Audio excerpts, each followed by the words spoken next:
Hello നമസ്കാരം. ഏറ്റവും പുതിയ സിനിമാ വിശേഷങ്ങളുമായി പുതിയൊരു വീഡിയോയിലേക്ക് എല്ലാവർക്കും സ്വാഗതം. നാളെ ആഗസ്റ്റ് 8 വെള്ളിയാഴ്ച മലയാളം ഉൾപ്പെടെ വിവിധ ഭാഷകളിലായി പുതിയ സിനിമകൾ തിയേറ്ററിലെത്തുന്നുണ്ട്. അതോടൊപ്പം തന്നെ വിവിധ സിനിമകളുടെ OTT റിലീസ് അപ്ഡേറ്റും പുറത്തു വന്നിട്ടുണ്ട്. അതേസമയം നിലവിൽ കേരളത്തിൽ ഓടിക്കൊണ്ടിരുന്ന വിവിധ ഭാഷകളിലെ വിവിധ സിനിമകളുടെ കളക്ഷൻ റിപ്പോർട്ടിലേക്ക് വന്നാൽ അർജുൻ അശോകൻ നായകനെ വിഷ്ണു ശശിശങ്കർ സംവിധാനം ചെയ്ത് ഓഗസ്റ്റ് 1 വെള്ളിയാഴ്ച തിയേറ്ററിലെത്തിയ സുമതി വളവ് എന്ന സിനിമ ആദ്യ 7 ദിവസമാണ് ഇന്ന് വ്യാഴാഴ്ചയോടെ പിന്നിടുന്നത്. ഗോകുൽ സുരേഷ്, സൈജു കുറുപ്പ്, ബാലു വർഗീസ്, മാളവിക മനോജ്, ശിവദ എന്നിങ്ങനെ താരനിരയുള്ള ഈ സിനിമ 6ാം ദിവസമായ ഇന്നലെ ബുധനാഴ്ച കേരളത്തിൽ 1 കോടി രൂപയാണ് കളക്ട് ചെയ്തത്. ആദ്യ 6 ദിവസം പിന്നിടുമ്പോൾ കേരള കളക്ഷനായി 9,67,00,000 രൂപയാണ് ഈ സിനിമ സ്വന്തമാക്കിയിട്ടുള്ളത്. 7ാം ദിവസമായ ഇന്ന് വ്യാഴാഴ്ച ഈ സിനിമയുടെ കേരള കളക്ഷൻ ഏകദേശം 85-90 ലക്ഷം റേഞ്ചിലാണ് പ്രതീക്ഷിക്കുന്നത്. ചിത്രത്തിന്റെ ഇന്നലെ വരെയുള്ള ആദ്യ 6 ദിവസത്തെ വേൾഡ് വൈഡ് ഗ്രോസ് കളക്ഷൻ റിപ്പോർട്ടും പുറത്തു വന്നിട്ടുണ്ട്. 13,90,00,000 രൂപയാണ് ആദ്യ 6 ദിവസം കൊണ്ട് ഒഫീഷ്യൽ കളക്ഷൻ പോസ്റ്റർ പ്രകാരം ഈ സിനിമ നേടിയെടുത്തിട്ടുള്ളത്. 7ാം ദിവസമായ ഇന്ന് വ്യാഴാഴ്ചയോടെ ഈ സിനിമയുടെ world wide box office collection 15.5-16 കോടി റേഞ്ചിൽ എത്തിച്ചേരും എന്നാണ് പ്രതീക്ഷിക്കുന്നത്. നാളെ ആഗസ്റ്റ് 8 വെള്ളിയാഴ്ച ഈ സിനിമ കൂടുതൽ യൂറോപ്യൻ രാജ്യങ്ങളിലും റിലീസ് ചെയ്യപ്പെടുന്നുണ്ട്. JP തുമനാട് തിരക്കഥയിൽ സംവിധാനം ചെയ്ത സൂഫ്രംസോ എന്ന സിനിമ ഇന്നലെ കേരളത്തിൽ 46 ലക്ഷം രൂപയാണ് കളക്ട് ചെയ്തത്. ആദ്യ 6 ദിവസം കൊണ്ട് 2,33,00,000 രൂപയാണ് ഈ സിനിമയുടെ കേരള കളക്ഷൻ. സിനിമ ഇന്നലെ ബുധനാഴ്ച വരെയുള്ള ആദ്യ 13 ദിവസം കൊണ്ട് ഇന്ത്യൻ ഗ്രോസ് കളക്ഷനായി കളക്ട് ചെയ്തത് 54,50,00,000 രൂപയാണ്. ആദ്യ 13 ദിവസം കൊണ്ട് വിദേശ കളക്ഷനായി 4,50,00,000 രൂപയും കളക്ട് ചെയ്തിട്ടുണ്ട്. ടോട്ടൽ 59 കോടി രൂപയാണ് 13 ദിവസത്തെ ഈ സിനിമയുടെ world wide gross collection. July 25-ന് തിയേറ്ററിലെത്തി വമ്പൻ ബ്ലോക്ക് ബസ്റ്റർ വിജയം നേടിയെടുത്ത് മുന്നേറിക്കൊണ്ടിരിക്കുന്ന ആനിമേഷൻ സിനിമയെ മഹാവതാർ നരസിംഹയുടെ ആദ്യ 13 ദിവസത്തെ വിശദമായ കളക്ഷൻ റിപ്പോർട്ട് പുറത്തു വന്നിട്ടുണ്ട്. ഹോംബാലെ ഫിലിംസ് നിർമ്മിച്ച് അശ്വിൻ കുമാർ സംവിധാനം ചെയ്ത ഈ സിനിമ ആദ്യ 13 ദിവസം കൊണ്ട് ഇന്ത്യൻ നെറ്റ് കളക്ഷനായി 112,80,00,000 രൂപയാണ് കളക്ട് ചെയ്തത്. 13 ദിവസത്തെ ഇന്ത്യൻ ഗ്രോസ് കളക്ഷൻ 135,40,00,000 രൂപയുമാണ്. വിദേശ കളക്ഷനായി 5,60,00,000 രൂപയും ഈ സിനിമ കളക്ട് ചെയ്തിട്ടുണ്ട്. ടോട്ടൽ 141 കോടി രൂപയാണ് ബുധനാഴ്ച വരെയുള്ള ആദ്യ 13 ദിവസത്തെ ഈ സിനിമയുടെ വേൾഡ് വൈഡ് ഗ്രോസ് കളക്ഷൻ. 14ാം ദിവസമായ ഇന്ന് വ്യാഴാഴ്ച ഈ സിനിമയുടെ വേൾഡ് വൈഡ് കളക്ഷൻ പ്രതീക്ഷിക്കുന്നത് 6.5-7 കോടി റേഞ്ചിലാണ്. അപ്പോൾ 148 കോടി റേഞ്ചിലാണ് ഈ സിനിമ എത്തി നിൽക്കുന്നത്. വിജയ് ദേവരകൊണ്ടയുടെ കിങ്ഡം എന്ന സിനിമ ഒരാഴ്ച പിന്നിടുമ്പോൾ പരാജയം ഉറപ്പിച്ചു കഴിഞ്ഞു എന്ന് തന്നെയാണ് പൊതുവെ വിലയിരുത്തൽ വന്നിട്ടുള്ളത്. ഗൗതം തിന്നനൂരി തിരക്കഥയിൽ സംവിധാനം ചെയ്ത് ജൂലൈ 31-ന് തിയേറ്ററിലെത്തിയ ഈ സിനിമ 7ാം ദിവസമായ ഇന്നലെ ബുധനാഴ്ച കേരളത്തിൽ 13,75,000 രൂപയാണ് കളക്ട് ചെയ്തത്. ആദ്യ 7 ദിവസം കൊണ്ട് 2 കോടി രൂപയാണ് ഈ സിനിമയുടെ കേരള കളക്ഷൻ. ഇന്ത്യൻ ഗ്രോസ് കളക്ഷനായി ഇന്നലെ വരെ ഈ സിനിമ കളക്ട് ചെയ്തിട്ടുള്ളത് 54,30,00,000 രൂപയാണ്. വിദേശ കളക്ഷനായി 7 ദിവസം കൊണ്ട് 20 കോടി രൂപയും ഈ സിനിമയ്ക്ക് കിട്ടിയിട്ടുണ്ട്.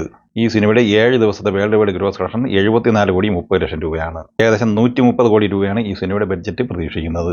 ബിപിൻ കൃഷ്ണ സംവിധാനം ചെയ്യുന്ന സാഹസം എന്ന സിനിമയാണ് നാളെ തിയേറ്ററിലെത്തുന്ന പ്രധാനപ്പെട്ട ഒരു മലയാള സിനിമ. ഒരു ക്രൈം കോമഡി ത്രില്ലർ കാറ്റഗറിയിൽ വരുന്ന ഈ സിനിമയ്ക്ക് തിരക്കഥ തയ്യാറാക്കിയിട്ടുള്ളത് ബിപിൻ കൃഷ്ണ തന്നെയാണ്.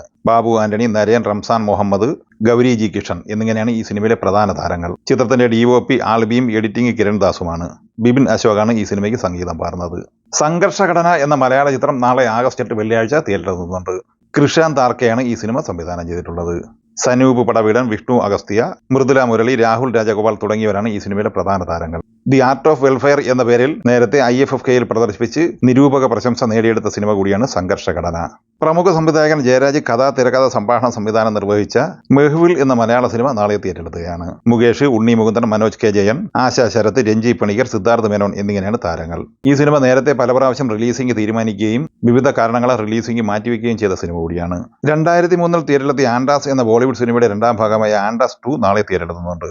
സുനിൽ ദർശൻ തിരക്കഥയിൽ സംവിധാനം ചെയ്യുന്ന ഈ സിനിമയിൽ ആയുഷ് കുമാർ, അഗേഷ, നടാഷ ഫെർണാണ്ടസ് എന്നിങ്ങനെയാണ് താരങ്ങൾ. ചേതൻ തോലി DOPയും കൗശി ചക്രവർത്തി എഡിറ്റിംഗ് നിർവഹിക്കുന്നു. നദീം സൈഫിയാണ് സംഗീതം പകർന്നത്. ടോവിനോ തോമസ് നായകനായി ലാൽ ജൂനിയർ സംവിധാനം ചെയ്ത് 2024 തിയേറ്ററിലെത്തി പരാജയം ഏറ്റുവാങ്ങിയ സിനിമയാണ് നടികർ. ഏകദേശം 30 കോടിക്ക് മുകളിൽ ബഡ്ജറ്റ് പ്രതീക്ഷിക്കുന്ന ഈ സിനിമ 6 കോടി രൂപയായിരുന്നു ഫൈനൽ കളക്ഷനായി നേടിയെടുത്തത്. ഈ സിനിമയുടെ OTT റിലീസുമായി ബന്ധപ്പെട്ട അപ്ഡേറ്റ് പുറത്തു വന്നിട്ടുണ്ട്. ഇന്ന് രാത്രി 12 മണിക്ക് സൈന പ്ലേ വഴി ഈ സിനിമയുടെ OTT സ്ട്രീമിംഗ് ആരംഭിക്കുന്നതാണ്. ശ്രീകുമാർ പൊടിയൻ സംവിധാനം ചെയ്ത് 2024 മാർച്ച് 8-ന് തിയേറ്ററിലെത്തിയ മനസാ വാച എന്ന മലയാള സിനിമയുടെ OTT റിലീസിംഗും പ്രഖ്യാപിച്ചിട്ടുണ്ട്. ദിലീഷ് പോത്തൻ, അലക്സാണ്ടർ പ്രശാന്ത്, സായി കുമാർ, അഹാന വിനീഷ്, ശ്രീജിത്ത് രവി എന്നിവർ അഭിനയിച്ച ഈ സിനിമ മനോരമ മാക്സ് വഴി നാളെ ആഗസ്റ്റ് 9 വെള്ളിയാഴ്ച രാത്രി 12 മണിയോടെ OTT സ്ട്രീമിംഗ് ആരംഭിക്കുന്നതാണ്. സുരേഷ് ഗോപി, അനുപമ പരമേശ്വരൻ എന്നിവർ പ്രധാന താരങ്ങളായി പ്രവീൺ നാരായണൻ തിരക്കഥയിൽ സംവിധാനം ചെയ്ത് ജൂലൈ 17-ന് തിയേറ്ററിലെത്തി പരാജയം ഏറ്റുവാങ്ങിയ സിനിമയാണ് JSK. ചിത്രം കേരള കളക്ഷനായി 5,90,00,000 റേഞ്ചിലും വേൾഡ് വൈഡ് കളക്ഷനായി 7.5 കോടി റേഞ്ചിലുമാണ് കളക്ട് ചെയ്തത്. ഈ സിനിമയുടെ OTT റിലീസിംഗ് പ്രഖ്യാപിച്ചിരിക്കുന്നത് ആഗസ്റ്റ് 14-നാണ്. C5 OTT പ്ലാറ്റ്ഫോം വഴിയാണ് ഈ ചിത്രത്തിന്റെ സ്ട്രീമിംഗ് നടക്കുന്നത്. ES വിപിൻ തിരക്കഥയിൽ സംവിധാനം ചെയ്ത് ജൂൺ 13-ന് തിയേറ്ററിലെത്തി ക്ലീൻ ഹിറ്റ് വിജയം സ്വന്തമാക്കിയ മലയാള സിനിമയാണ് വ്യസന സമേതം ബന്ധുമിത്രാദികൾ. ഈ സിനിമ വേൾഡ് വൈഡ് ബോക്സ് ഓഫീസിനായി 13 കോടിയോളം രൂപയാണ് കളക്ട് ചെയ്തിട്ടുള്ളത്. ഈ സിനിമയുടെയും OTT റിലീസിംഗ് തീരുമാനിച്ചിരിക്കുന്നത് ഓഗസ്റ്റ് 14-നാണ്. മനോരമ മാക്സ് വഴിയാണ് ഈ ചിത്രത്തിന്റെ സ്ട്രീമിംഗ് ആരംഭിക്കുന്നത്. ഈ സിനിമകളെക്കുറിച്ചും വീഡിയോ സംബന്ധമായി നിങ്ങളുടെ അഭിപ്രായങ്ങൾ കമന്റായി പറയുക. വീഡിയോ ഇഷ്ടമായി ലൈക്ക് ചെയ്യുക. നമ്മുടെ ചാനൽ സബ്സ്ക്രൈബ് ചെയ്യുന്ന കാര്യം കൂടി പരിഗണിക്കുക. വീഡിയോയുടെ നോട്ടിഫിക്കേഷൻ ലഭിക്കാൻ ബെല്ലൈക്കൺ കൂടി എനേബിൾ ചെയ്യുക. പുതിയ മറ്റൊരു വീഡിയോയുമായി വീണ്ടും കാണാം. എല്ലാവർക്കും ഒരിക്കൽ കൂടി നന്ദി, നമസ്കാരം.